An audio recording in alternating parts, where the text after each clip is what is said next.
Dan mayat-mayat itu tampaknya belum sepenuhnya jatuh, tetapi tidak dapat pulih, seolah-olah mereka ditekan secara paksa oleh kekuatan aneh di sini. Anda dapat melihat beberapa badan yang disatukan dan beberapa lainnya melekat pada badan. Bahkan kepala pun tumbuh di pantat. Sepertinya saat mereka masuk ke sini, semuanya kacau, dan mereka pun menjadi kacau. Lingkaran hitam yang dikelilingi cahaya ungu pada kerangka itu tampak sangat damai. Tidak ada perlawanan, seolah dia sedang menunggu sesuatu. Kecepatan anti-inflamasi juga meningkat seiring dengan kedalaman bintang. Lautan pasir berangsur-angsur menjadi lebih lambat. Karena bergerak maju bukan hanya masalah pilihan, akan ada ruang yang terlindungi di jalan yang benar. Ia harus dikalahkan, dan hanya setelah ia terbunuh, pusaran air akan dapat dibuka blokirnya.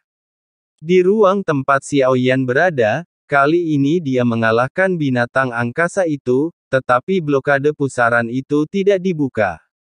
Sepanjang perjalanan, Xiaoyan telah memperoleh lebih dari 50.000 kristal waktu dan ruang.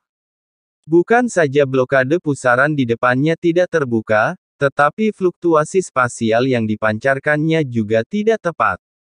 Jelas itu bukan pilihan yang tepat.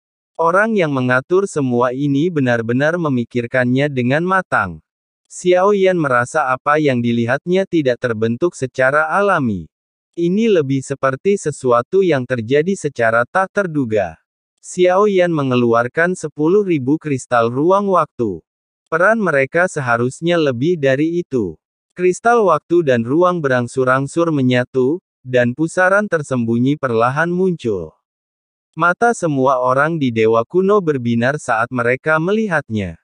Meskipun mereka belum pernah berpartisipasi, mereka telah melihat Xiaoyan di sepanjang jalan dan menjadi sangat kuat dan mampu berdiri sendiri. Lelaki yang aku suka, sangat cerdas. Dia hanya memikirkan Sansi dan kemudian dia menemukan solusinya. Itu bagus. Ye Beijing menatap Xiaoyan, cinta di matanya hampir meluap. Dia memegang wajahnya dengan kedua tangannya, tidak tahu apa yang sedang dipikirkannya, pipinya memerah karena malu. Xiaoyan terus bergerak maju, dan setelah masuk dari pusaran tersembunyi, kali ini sebuah platform melingkar muncul. Di platform ini, berdirilah sebuah sosok, namun tak disangka, itu bukanlah makhluk luar angkasa. Tapi satu orang. Dia kalah. Berdiri dengan tangan, berpakaian putih, punggung. Anda datang ke sini untuk jiwa kekosongan. Sebelum Xiaoyan sempat berbicara, sosok berpakaian putih itu bertanya terlebih dahulu. Xiaoyan menggenggam tangannya dan membungkuk sedikit. Meskipun dia tidak tahu situasinya atau siapa orang ini, dia tidak tahu apa yang harus dilakukan pertama kali. Tetapi aku akan menggunakan sopan santun sebelum menggunakan kekerasan. Ini sangat bagus. Aku telah lama meninggal, dan jiwa Sudong seharusnya telah menemukan guru lain, tetapi dia menolak untuk pergi, jadi dia tetap tinggal di guaku. Dia bisa maju setelah lulus ujianku. Sementara Anda berbicara, lelaki berpakaian putih itu berbalik perlahan. Dia memiliki alis tajam dan mata cerah, dan tampak seperti seorang pemuda. Dia memancarkan pesona. Tentu saja, saya juga ingin meminta saran Anda. Kata-kata Xiaoyan jatuh. Matanya tiba-tiba terfokus, lalu dia memilih menyerang lebih dulu. Situasinya tidak jelas. Tubuh fisik lainnya berubah menjadi tubuh roh primordial yang tingginya beberapa ribu kaki, dan mereka menginjak tanah 7 kali berturut-turut. Langkah kaki Ningxi datang silih berganti, menderu ke arah pria berpakaian putih itu. Pria itu mengangkat tangannya dan menggambar sebuah lingkaran di udara, dan tiba-tiba sebuah lubang hitam muncul. 7 langkah Xiaoyan tiba-tiba jatuh, tetapi tampaknya ditelan oleh lubang hitam. 7 langkah yang menghilang tiba-tiba muncul di atas kepalanya, menyebabkan Xiaoyan mengerutkan kening tajam.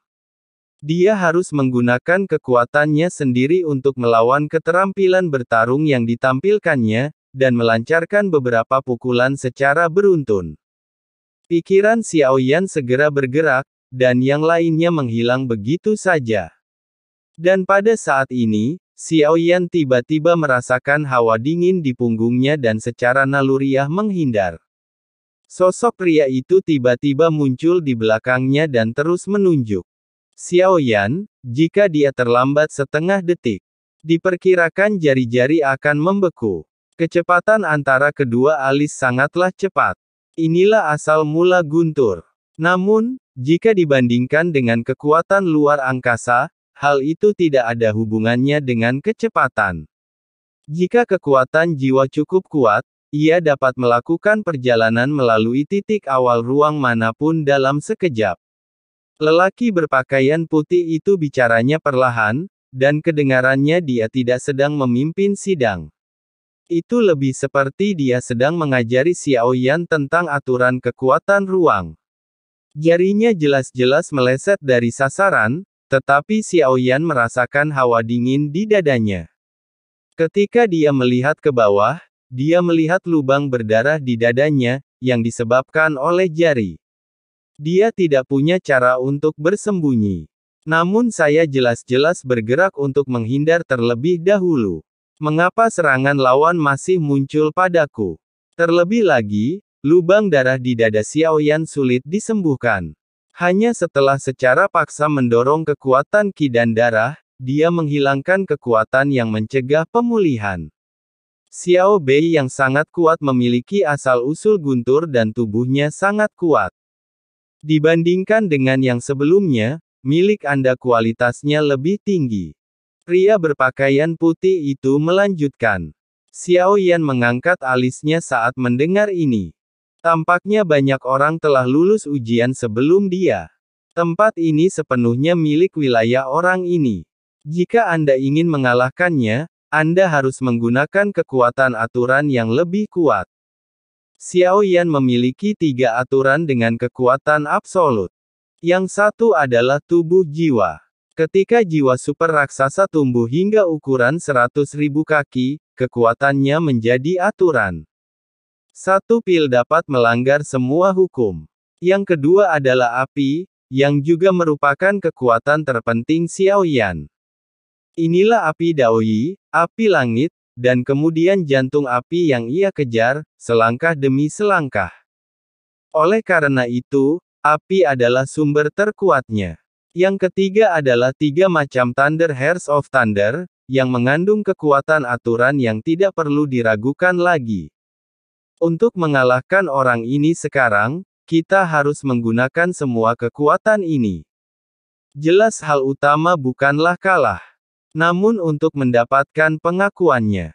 Ketika kekuatan jiwa Xiaoyan menyapu, dia menemukan bahwa jiwa orang ini belum lengkap. Oleh karena itu, dapat disimpulkan bahwa ada kemungkinan ia merupakan klon sang penguasa jiwa penggerak. Tubuh fisik Xiaoyan pertama-tama meledakkan kabut darah, menguraikan kilatan petir merah yang tak terhitung jumlahnya, dan kemudian mengembun menjadi daging dan darah. Tubuh fisiknya berubah menjadi 10.000 kaki panjangnya, dan kemudian tinjunya yang besar seperti meteorit menghantam ke arah pria itu. Dengan menggunakan metode yang sama, tinju itu jatuh ke dalam lubang hitam yang ditarik oleh pria itu. Jelas itu adalah tinju Xiaoyan, namun muncul di belakangnya. Benda itu menghantam tubuhnya dengan keras dan dagingnya meledak. Dalam sekejap, daging dan darahnya hancur. Aku meninju diriku sendiri dan merasakan kekuatan ruang yang aneh. Xiaoyan mengangkat alisnya sedikit. Awalnya aku mengira kalau Soul of Virtual Motion hanya punya efek untuk bepergian saja, tapi aku tidak menyangka kalau efeknya bisa sebesar itu di pertempuran. Ia dapat mengalihkan serangan musuh, sehingga mengalihkan serangan atau bahkan menyerang penggunanya sendiri. Efek seperti itu membuat Xiaoyan semakin menantikan Driving Soul. 100.000 mayat hilang. Tujuannya bukanlah untuk mengalahkan, tetapi untuk mendapatkan pengakuan mereka. Biarkan pria berpakaian putih itu melihat sarana dan kekuatan yang dimiliki Xiao Yan, tiga hati api yang berbeda bertahan. Saat jantung api muncul, lelaki berpakaian putih itu jelas terkejut, dengan ekspresi terkejut di matanya. Sungguh luar biasa bahwa Anda memiliki begitu banyak kekuatan asli pada saat yang sama, yang dapat memeriksa dan menyeimbangkannya.